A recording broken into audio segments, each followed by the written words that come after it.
আসসালামু আলাইকুম। আর গার্ডেনে আপনাদের সকলকে স্বাগত। আজকে আমি ফুল ফল ধরা গাছগুলোতে যে গুরুত্বপূর্ণ খাবার লাগে সেই খাবারটাই বানাবো। আর সেই খাবারটা বানাবো একেবারে জৈব উপায়ে। বাড়িতে থাকা উপাদান দিয়েই বানিয়ে ফেলবো।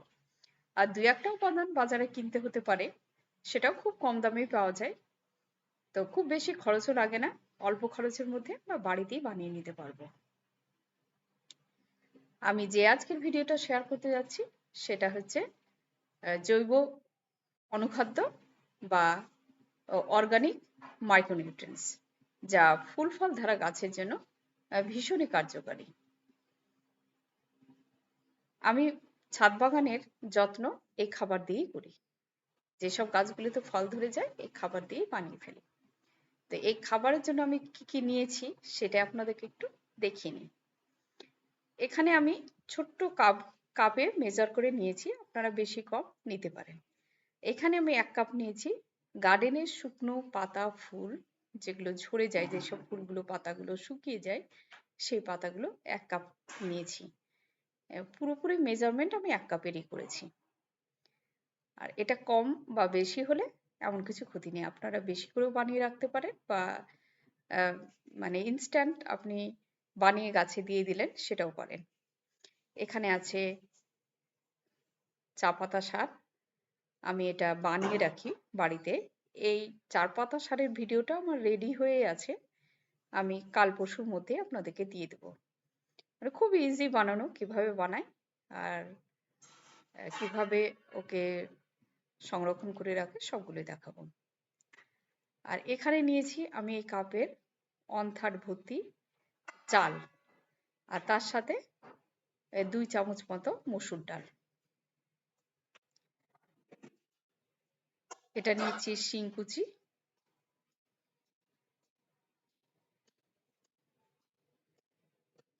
এটা হাড়ের গুঁড়ো।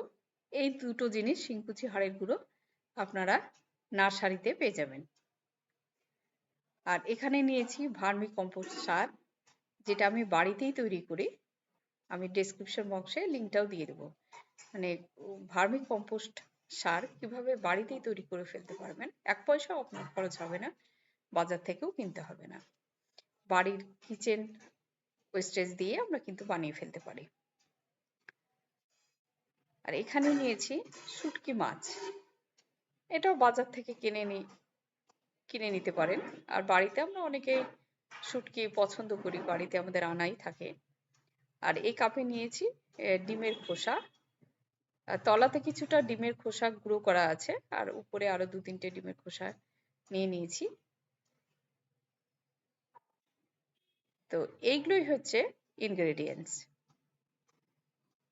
এই ইনগ্রেডিয়েন্টস গুলোকে আমি এখন মিক্সিতে পিষে ফেলবো। কিছু কিছু গুলোকে পিষবো আর কিছু কিছু গুলোকে পিষে নেব না, মানে পিষানোর দরকার নেই, ওগুলো যেহেতু এমনিতে গুঁড়ো, অসুবিধা নেই। আর একটু রোদে শুকিয়ে নেবেন, তাহলে কি গুঁড়োটা একটু পারফেক্ট হবে। আমি একটু রোদে রেখে দিয়েছিলাম 10-15 মিনিট, একটু রোদে শুকিয়ে গেলে গুঁড়োটা হতে একটু ভালো হয়। আর ভেজে ফেলবেন না, কারণ ভেজে ফেলে পুষ্টিগুণটা নষ্ট হয়ে যাবে। তো সবগুলো উপকরণ আমি রেডি করে নিয়েছি, আর এগুলোকে এবার পিষে নিয়ে পারবো। আর এই যে উপকরণগুলো যা আছে, এতে আপনার potassium, sulphur, magnesium, calcium, nitrogen সবকিছু সাপ্লাই দেবে একটা গাছে। মানে ফল ধরে রাখার জন্য বা ফল হলুদ হয়ে ঝরে পড়বে না, সেটা সবকিছু রোধ করবে এই খাবারটাই। একেবারে পারফেক্ট খাবার। প্রত্যেকটা ইনগ্রেডিয়েন্ট এবার মিক্সির জারে পিষে নেব। এটা সুবিধা মতো নেব, একসাথে মিশিয়েও করতে পারি বা সিঙ্গেল সিঙ্গেল করে নিতেও পারি, যেটা আপনার সুবিধা মনে হবে এভাবে পিষে নেবেন। আর একটা কথা বলি যে আমি এখানে যে ডিম কুচি আগে থেকে আমার কুচি করাই ছিল, এর সাথে মেশানো আছে নিমের পাতা ডাল, শুকনো করে রাখি সেটাই কুচিয়ে নিয়েছিলাম। তো নিমখোল থাকলে আপনারা নিমখোল মিশিয়ে দেবেন এই জৈব অনুখাদ্যের সাথে। আর যদি না থাকে তাহলে নিমের পাতা ডাল নিয়ে এসে রোদে শুকাতে দেবেন, সেটা শুকিয়ে গেলে কুচি করে নেবেন। তো এটা রেডি হয়েই আছে। ওই জন্য আমি ওটা মানে দেখাইনি। আমি বলে দিলাম যে ডিমের কুচি যার সাথে ছিল তার সাথে আমি নিমের পাতাও মানে পিষে রেখেছি। এইরকম করে প্রত্যেকটা ইনগ্রেডিয়েন্টস আমি পিষে নিচ্ছি। আর এখানে একটা কথা বলি যে হাড়ের গুঁড়ো বা শিংকুচি যদি আপনাদের কাছে না থাকে বা মার্কেট এ যাওয়ার মতো সুযোগ না থাকে, তবে আপনারা বেশি করে শুটকি মাছগুলো মনে হয় সকলের বাড়িতেই থাকে। তো সেই মাছ আর ডিমের খোসা বেশি করে আপনারা পিষে ফেলবেন। যদি না থাকে হাড়ের গুঁড়ো আর শিংকুচি। তো এই হাড়ের গুঁড়ো, শিংকুচি, ডিমের খোসা, মাছ সবকিছুতে থেকেই একটা গাছ প্রচুর পরিমাণে ক্যালসিয়াম, ফসফরাস আরো অনেক মিনারেলস অ্যান্ড নিউট্রিয়েন্টস পায়। তো এই জন্য এই খাবারটা খুবই গুরুত্বপূর্ণ। আর চাল আর ডালের কথাটা আমি বলবো, চালে প্রচুর পরিমাণে শর্করা, শ্বেতসার থাকে, ডালে প্রচুর প্রোটিন থাকে, যেগুলো মানে গাছের বৃদ্ধি তো করবে, তার সাথে একটা ফলকে পরিপক্ক হতে সাহায্য করবে। এই জন্য আমি চাল ডালটা কিন্তু মিশিয়েছি। আর চাল ভেজানো জল থেকে শুরু করে চাল, ভাত পচানো, যে কোনো রাইস সংক্রান্ত খাবারগুলোই গাছের রিবৃদ্ধিতে সাহায্য করে।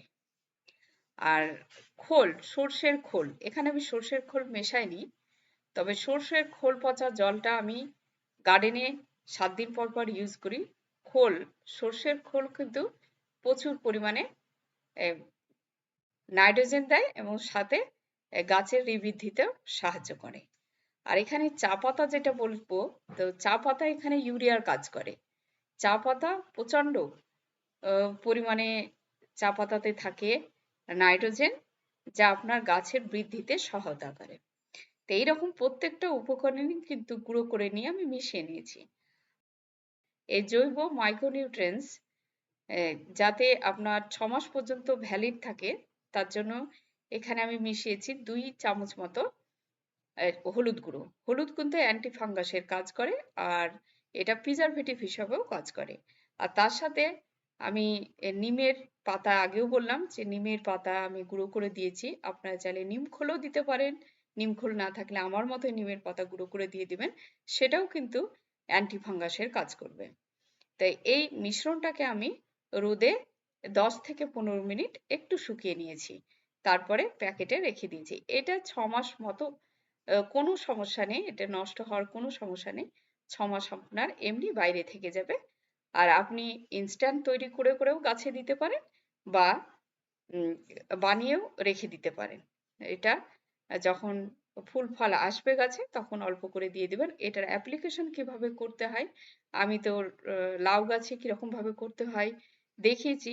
একজন দিদিভাই তো আমাকে বললেন যে ভিডিও দিতে না মাইক্রোনিউট্রিয়েন্টস কিভাবে তৈরি করে। তো যা হোক, তাদেরই সুবিধার্থে আমি আজকে এই ভিডিওটা দিয়ে দিয়েছি।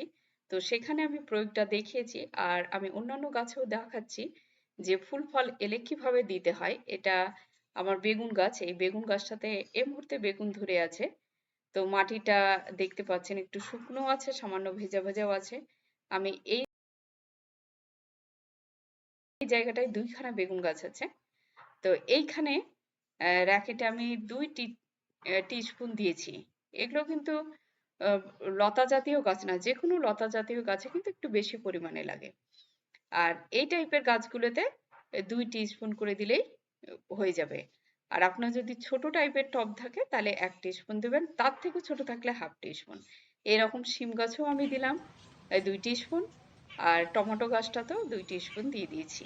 তো এরকম ভাবে আপনারা ফল জাতীয় গাছগুলোতে মাইক্রোনিউট্রিয়েন্টস যখন ফল চলে আসবে তখন দেবেন। এটা কিন্তু ফল পরিপক্ক হতে সাহায্য করবে, আর ফল ঝরে যাবে না, আর গাছও হেলদি রাখবে। মানে একটা গাছ ফল দেওয়ার পরে পরে বুড়িয়ে যাবে না। এটা আপনারা কন্টিনিউয়াস ইউজ করতে পারেন। আর 15 দিন পর পর এই খাবারটা ইউজ করবেন। এভাবেই আপনারা বাড়িতে বানিয়ে গাছের পরিচর্যা করুন। এখানেই শেষ করছি। সুস্থ থাকুন, ভালো থাকুন। পরবর্তী ভিডিওতে আবার আপনাদের সাথে দেখা হয়ে যাবে ইনশাআল্লাহ।